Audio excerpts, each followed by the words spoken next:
Hello everyone, welcome back to my channel rise with Rupsa 13।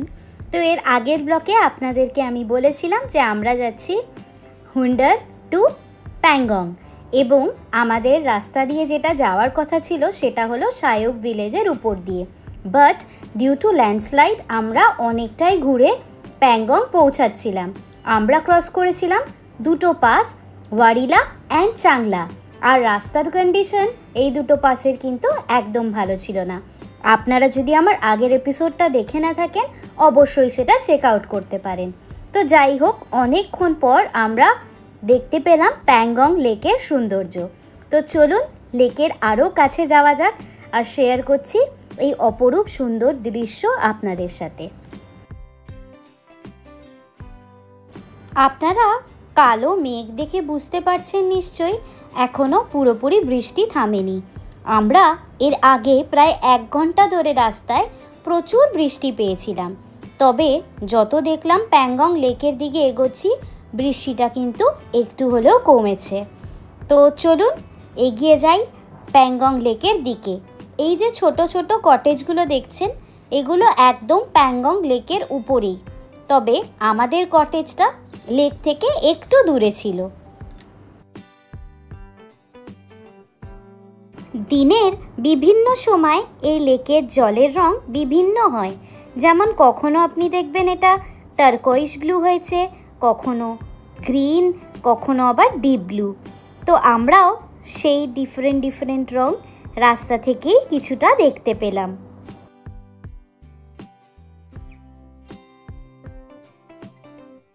এই লেকের ধারে আপনারা টেন্টেড ক্যাম্পস, হোমস্টে বা ইকো কটেজেস পেয়ে যাবেন।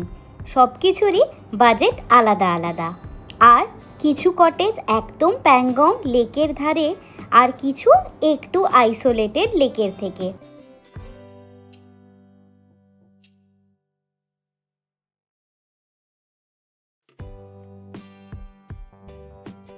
कैसा लग रहा है मैम जी? बहुत अच्छा। मेरे को यहाँ पे मन था कि मैं साड़ी पहन के फोटो क्लिक करूँ, पर अभी पता नहीं हो पाएगा या नहीं, ट्राई करते।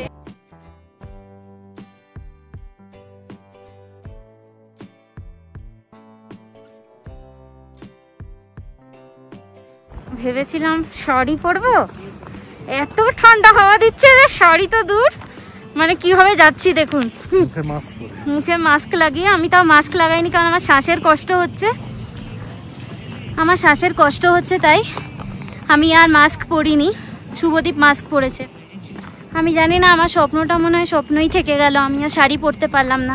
যেহেতু এখানে বৃষ্টি পড়েছে তো প্রচণ্ড ঠান্ডা হাওয়া দিচ্ছে, মানে আপনাদের ভাবনার বাইরে এত, আর লেক যেহেতু না আরও বেশি ঠান্ডা হাওয়া দিচ্ছে। একটু রোদ উঠেছে, বাট এত বাজে এরকম হাওয়া দিচ্ছে। আমার প্ল্যান ছিল শাড়ি পরে এখানে ভিডিও বানানো, ছবি তোলা, বাট মনে হচ্ছে সেটা ফ্লপ হয়ে যাবে, তাই জন্য খুবই স্যাড লাগছে আমার।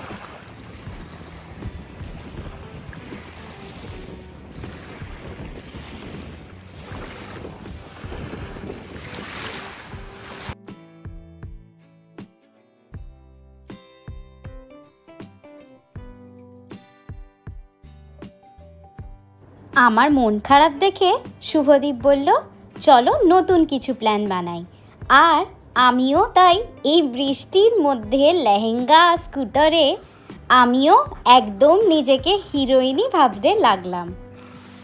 এখন ফাইনালি একটু রোদ্দুর এসছে, তো আমি এই দেখুন, এইটা চিনতে পারছেন কে বলুন তো? আমি অবশ্যই কমেন্টে জানাবেন আপনারা যদি চিনতে পারেন। এটা আমার অনেক দিনের ড্রিম ছিল যে এমনি ড্রেস পরে এইরকম আমি প্যাংগং লেকের সামনে একটা ভিডিও বানাবো, তো আজকে ফাইনালি ড্রিম কাম ট্রু। অবশ্যই দেখবেন ভিডিওটা আর জানাবেন কি কেমন হয়েছে। এই দেখুন রেনবো উঠেছে, কি সুন্দর। শুভদীপ উঠাচ্ছে এখন, একটু রোদ হয়েছে বৃষ্টির পর, এত সুন্দর আমি রেনবো এর আগে কখনো দেখিনি। দেখুন কি সুন্দর লাগছে, আর লেকের জলের রংটা দেখুন পুরো দু রকমের, দারুণ লাগছে। দেখুন রেনবোটা। শাড়ি পরে করতে পারিনি বলে স্যাড ছিলাম, বাট এইখানে আমি ওই করিনা কাপুরওয়ালা আউটফিটটা করে আমি হ্যাপি। বাট কি করা যাবে, ওয়েদার তো কারোর হাতে থাকে না। তাই I am thankful to Subhadeep, কেউ ছবি আর ভিডিও তুলে দিয়েছে। তো বলো স্যাড হয়েও না, চলো এইটা ট্রাই করি। শাড়ি হলো না তো কি হলো, ঠিক আছে অন্য কোনো টাইমে হবে। লাইফে স্যাড হয়ে গেলে তো মুশকিল না। আমাকে এতক্ষণ শুভদীপ ওটাই বোঝাচ্ছিল। আমি একটু আপসেট হয়ে গেছিলাম, কারণ দেখুন আমি আজকে অমনি সেজে এসেছিলাম কি শাড়ি টাড়ি পরে তুলবো বলে, বাট হলো না। ঠিক আছে, নেভার মাইন্ড। আর এখানে আজকে সত্যি খুব ঠান্ডা, মানে এত বাজে এরকম হাওয়া দিচ্ছে না, মানে কি বলবো। কালকে আরেকবার ট্রাই করব, যদি হয় ভালো, না হলে হয়তো আবার ভগবান চাইছে এবার আমি পাহাড়ে আসি, যেমন শুভদীপ বলছিল, তখন এসে তখন আমি তুলবো। তো হ্যাঁ তখন তুলবো। তো আপসেট হয়ে লাভ নেই, প্রথমে সত্যি খুব আপসেট হয়ে গেছিলাম। হ্যাঁ না না না না, অতটা বাড়াবাড়ির দরকার নেই, অতটাও বাড়াবাড়ি করার দরকার নেই। তো যাই হোক, এখন যাচ্ছি হোটেলে চেক ইন করতে। ওয়েদারটা না আরও খারাপ হয়ে যাচ্ছে, দেখছেন তো পেছনে কীরকম মেঘ হয়ে গেছে, আর দেখুন কালারটাও চেঞ্জ হয়ে গেছে। তবে মাঝখানে একটা খুব ভালো জিনিস আমরা আজকে দেখলাম, সেটা হচ্ছে রামধনু। অনেক বছর পরে আমি আর শুভদীপ দুজনে রামধনু দেখলাম, তাই তো শুভদীপ? খুব মজা হলো। আর আই গেস একদম, আর এই রামধনুর ভিউটা আমার মনে হয় না এখানে সচরাচর লোকে দেখতে পায়। তো in that way we got lucky. বৃষ্টি হচ্ছিল, বৃষ্টির পরে একটু রোদ উঠতেই ওটা দেখা গেল। হ্যাঁ জন্যই ছিল। হ্যাঁ আমরা একটু ফটোস ভিডিওস নিয়ে হ্যাঁ সেটাই। চলো তাহলে হোটেল যাই দীপ। চলো হোটেল যাওয়া যাক তাহলে। এই লেকের মাঝে দেখছি একটা ছোট্ট মানে জায়গা হেঁটে যাওয়ার, আর এই সামনে দেখুন এই ঘোড়া আর একটা ইয়াক আছে। বাট এদের গায়ে এত গন্ধ, এত দূর থেকেও গন্ধ পাচ্ছি। ঘোড়া চড়বো তো আর নয়, কাশ্মীরে যথেষ্ট ভালোভাবে ঘোড়া চড়েছি। ইয়াকটাকে বেশ ইন্টারেস্টিং লাগছে দেখে, কিন্তু এত গায়ে গন্ধ না, মানে সাহস পাচ্ছি না। এই যে দেখুন এই দুদিকে জল আছে, আর মাঝখান দিয়ে এই যে রাস্তাটা একটা যাচ্ছিলাম, দেখুন দূরে পাহাড়গুলোতে এখনো স্নো পিকড আছে, দেখেছেন? এই যে সবকটা পিক স্নো, হ্যাঁ স্নোতে কভারড। আর ছোট ছোট ছোট ছোট দেখা যাচ্ছে কিনা ক্যামেরা জানে, ছোট ছোট ওই গ্লেসিয়ারও। হ্যাঁ হ্যাঁ হ্যাঁ, গ্লেসিয়ার ঠিক নয়, এগুলো বরফগুলো গলে, হ্যাঁ হ্যাঁ গলে গলে জলগুলো নিচে আসছে। হ্যাঁ কেমন লাগছে লেক দেখতে দেখতে যাচ্ছ? ভালো।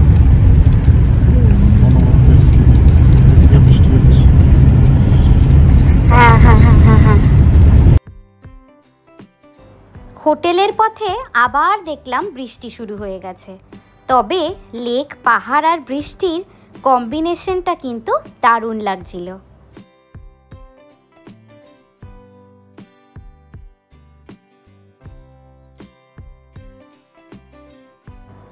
এই পাহাড়েও আপনারা ছোট ছোট বহু বাংকার দেখতে পারবেন, যেখানে ইন্ডিয়ান আর্মিরা থাকে। এবং ওই যে দূরে দেখতে পাচ্ছেন স্নো পিকড মাউন্টেন, ওইখানে কিন্তু চায়না, ওইটা হচ্ছে ইন্ডিয়া আর চায়নার বর্ডার। এই প্যাংগং লেক 40% ইন্ডিয়ার কাছে আছে, আর 60% কিন্তু চায়নার কাছে আছে।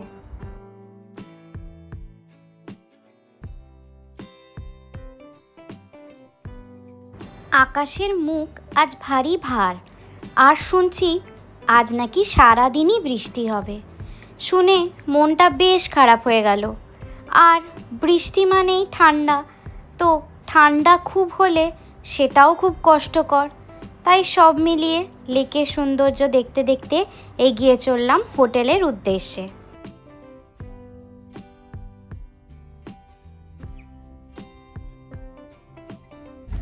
তো আমরা পৌঁছে গেছি প্যাংগংয়ে, যে কটেজে আমাদের কটেজ। এখানে আমরা আজকে থাকবো। বাইরে এখানে বসার জায়গা আছে, এই যে ভেতরে লুকস কোজি, ব্যাগ ফ্যাগ রেখে দিয়েছে। আর রাত্রিবেলা নাকি এখান থেকে স্টার দেখা যায়, এই যে এখান থেকে পুরো স্টার দেখা যাবে। আর এইখানে ওয়াশরুম,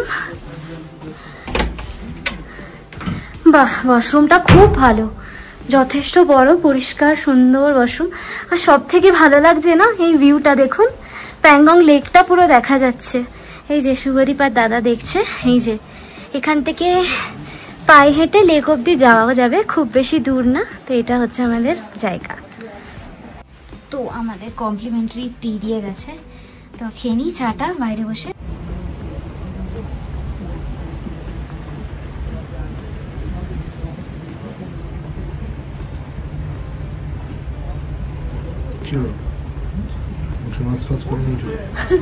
আরে প্রচণ্ড ঠান্ডা হাওয়া দিচ্ছে, তার সাথে গরম গরম চা, বসে এই ভিউটা দেখছি। বাট এত হাওয়া দিচ্ছে তাই নাক মুখ ঢেকে রেখেছি। এখানকার লোকেরাই বলছে যে কান আর নাক মুখ ঢেকে রাখতে, কারণ এই হাওয়াটা নাকি খুব বাজে, এটাতে শরীর খারাপ হতে পারে। আর দুদিন এত গরম ছিল, আজকে হঠাৎ করে এত ঠান্ডা যে মানে নাক ফাঁকের এইগুলো করে না পুরো জ্বালা জ্বালা করছে। ওই জন্য আমি মাস্ক পরেই বসে আছি।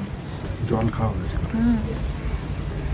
আমরা হুন্ডার থেকে এসেছি প্যাংগং, আর রাস্তায় আমরা দুটো মেজর পাস আজকে ক্রস করেছি।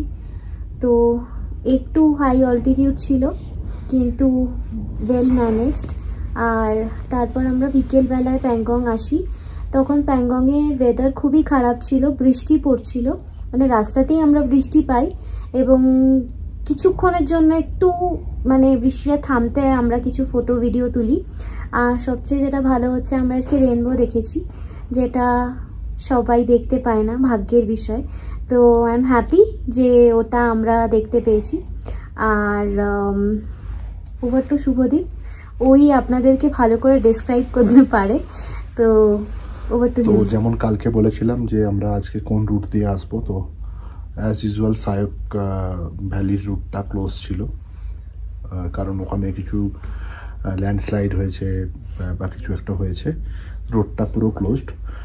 তো তাই জন্য আমাদেরকে হুন্ডার থেকে মানে নুব্রা ভ্যালির থেকে এখানে আসতে, প্যাংগং আসতে আমরা নিয়েছি ওয়ারিলা হয়ে, ওয়ারিলা পাস হয়ে রাস্তাটা, ওয়ারিলা পাস চাংলা হয়ে আমরা ঢুকেছি। তো অ্যারাউন্ড 7-8 আওয়ার্স টাইম লেগেছে।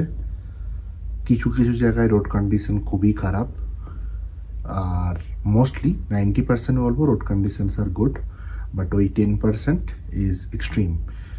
মানে সেখানে পসিবলি আপনারা দেখে হবেন যে কোনো রাস্তায় নেই, অলদো কাজ চলছে, বিআরও কাজ করছে, সেগুলো হয়তো আর কিছুদিনের মধ্যেই তৈরি হয়ে যাবে।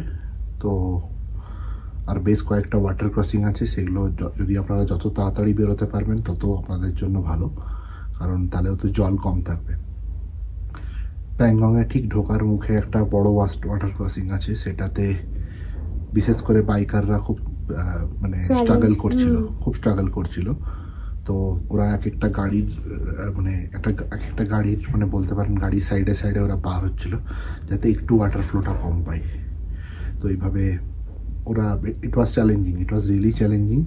কারণ ধরুন মানে ফুট 3 জল ছিল, 2-3 ফুট জল।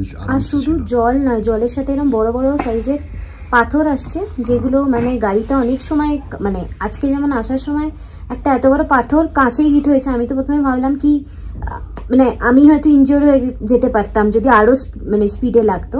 তো পাথর প্রচুর জলের সাথে, যেহেতু এটা পাহাড় থেকে জলটা নামছে, তো পাথরগুলো নিয়ে নিয়ে নামছে, তো সেই কারণে অনেক সময় গাড়ির চাকা আটকে যাচ্ছে। কিছু কিছু রাস্তা আছে যেখানে ওপর থেকে মানে লাদাখের ওই সব পাহাড়গুলো মাটি আর পাথর, তো অনেক সময় বৃষ্টি হলে বা কিছু হলে খুব রিস্কি। ওই সব জায়গার থেকে আপনার একটু উপর থেকে হয়তো পাথর পড়ে যায় যখন তখন। কালকেই আমরা যখন তুর্তুক থেকে ফিরছি তখনই জানতে পারলাম যে একটা আর্মির গাড়ি একটা পাথরে এসে হিট করেছে। অলদো কিছু ক্যাজুয়ালিটিস নেই, বাট তো আর্মির গাড়িতে একটা হিট করেছে। ওটা বড় গাড়ি ছিল তাই জন্য কোনো অসুবিধা হয়নি, বাট এইসব ব্যাপারগুলো একটু আছে এখানে। আর উইথ দ্য টাইম হয়তো অনেক ডেভেলপমেন্ট হয়েছে, বিআরও খুব ভালো কাজ করছে, যেখানেই দেখছি সেখানেই রাস্তা হচ্ছে, যেখানে দেখছি সেখানে রাস্তা হচ্ছে। তো প্রবলি নেক্সট 2-3 ইয়ার্সে আরও কত যে নতুন রুটস এরা খুলে দেবে সেটা জানতে পারবো। আজকে জানতে পারলাম ইভেন গালওয়ান ভ্যালিরও এখন ট্যুরিস্টদের জন্য খুলে দেওয়া হয়েছে। তো যদি কেউ চান তো ওটার জন্য স্পেশাল পারমিট হয়, সেটা করে এই গালওয়ান ভ্যালিও ভিজিট করা যেতে পারে। এটা তো আমি জানতাম না, তো আমার এটাই আইটিনারিতে এবারে নেই, পরে কখনো ভেবে দেখব। আর এটাই আজকে আমরা আর্লি ডিনার করে নিয়েছি, কারণ এখানে যেহেতু প্রচণ্ড ঠান্ডা টেম্পারেচার আমাদের জন্য, বিকজ লেতে বা হুন্ডারে কম্পারেটিভলি অনেক বেশি ওয়ার্ম ছিল, এতটা ঠান্ডা ছিল না। তো আজকে মানে পুরো কন্ট্রাস্ট হয়ে গেছে, প্রচণ্ড ঠান্ডা এখানে। তো সেই জন্য আমরা আর্লি ডিনার করেছি, এবার আমরা ঘুমিয়ে পড়বো। আর কালকে আমরা যাচ্ছি হানলে, কালকে আমরা হানলে যাচ্ছি। তো আপনাদের সাথে সেই মুহূর্ত শেয়ার করব। আর আজকে যদি আপনাদের ব্লগটা ভালো লাগে অবশ্যই সাবস্ক্রাইব করবেন রাইজ উইথ রূপসা 13। নমস্কার।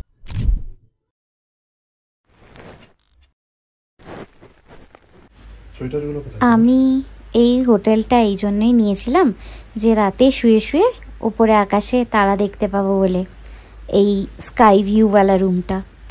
এখন প্রচণ্ড বৃষ্টি পড়ছে, ঠপ ঠপ ঠপ ঠপ আওয়াজ হচ্ছে। এই যে কারেন্ট চলে গেছিলো, এখন কারেন্ট এলো। মানে কি বলবো, মানে কি ভেবে রুমটা নিয়েছিলাম, আর বৃষ্টির আওয়াজ শুনছি আর ঠপা ঠপ ঠপা ঠপ বৃষ্টি পড়ছে।